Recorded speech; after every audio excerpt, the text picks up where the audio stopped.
यकुम जनवरी, happy new year, वो भी आने वाला है, वो भी उन्हीं लोगों का त्यौहार है, हमारा कोई त्यौहार नहीं। हमारा हैप्पी न्यू ईयर मुहर्रम की पहली तारीख को शुरू हो चुका है और हमारा कैलेंडर आगाज हो चुका है।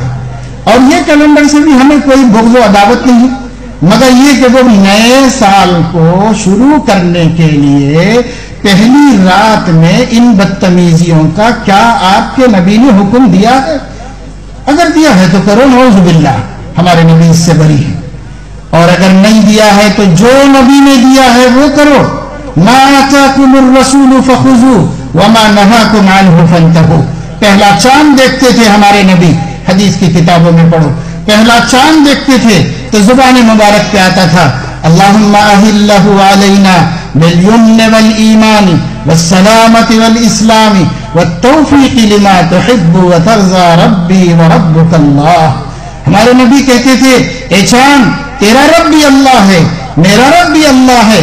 मैं आज अजमत से तुझे सिर्फ इसलिए देख रहा हूं कि तू नए महीने का आगाज कर रहा है, अल्लाह तेरे जरिए से कर रहे हैं। मैं दुआ कर रहा हूं, ए अल्लाह, इस महीने को शुरू कीजिए यमन के साथ, ईमान के साथ, अमन के साथ, ईमान के साथ, सलामती के साथ, इस्लाम के साथ, और उन कामों की तौफीक के साथ जिससे आप राजी हो जाएं, उन कामों की तौफीक के साथ। तो हमारा साल तो यूं शुरू होता है, हमारा महीना तो यूं शुरू होता है।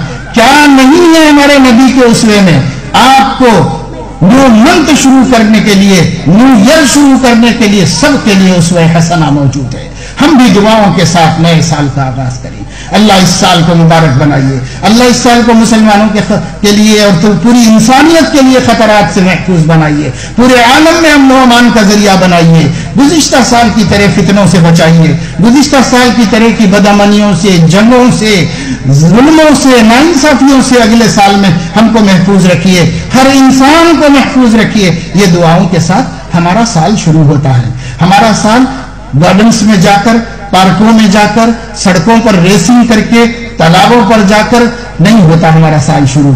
सीटियां बजाकर, पटाखे फोड़कर, हू हा के नारे लगाकर, बेहुदा तरीकों पर मुसलमानों का साल शुरू नहीं होता। मुसलमान बेटियों और मुसलमान बेटों, अल्लाह के वास्ते आप किसी कीमत पर इस पर शरीक न हो। आप पढ़ें, हर तालीम पढ़ें, लेकिन आप कल्चर दूसरे का न लें, कल्चर आपका अपना होना चाहिए। अल्लाह पाक अपने फजल करम से तौफीक अमल नसीब फरमाए। मैंने आपका बहुत वक्त लिया, बहुत देर हुई, लेकिन बस जो बातें मुझे अर्ज करनी थी मैंने आपके सामने अर्ज की।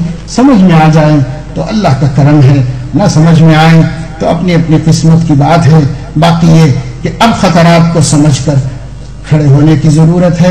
हमको लड़ाई झगड़ा नहीं करना, फितना नहीं करना, कानून नहीं तोड़ना, बदअमनी नहीं फैलाना है, लेकिन हमें अपनी कौम का तहफ़्फ़ुज़ करना है। हमें अपनी मिल्लत के बच्चे बच्चे के ईमान की और दीन की हिफाजत करना है, और उसके लिए जो उलमा रास्ता बताएं उसके मुताबिक चलना है। अगर हम ये बात समझ गए तो ये जलसा कामयाब है। अल्लाह ताला अपने फज़ल व करम से हम सबको तौफीक अमल नसीब फरमाए। व आखिर दावाना अल्हम्दुलिल्लाह।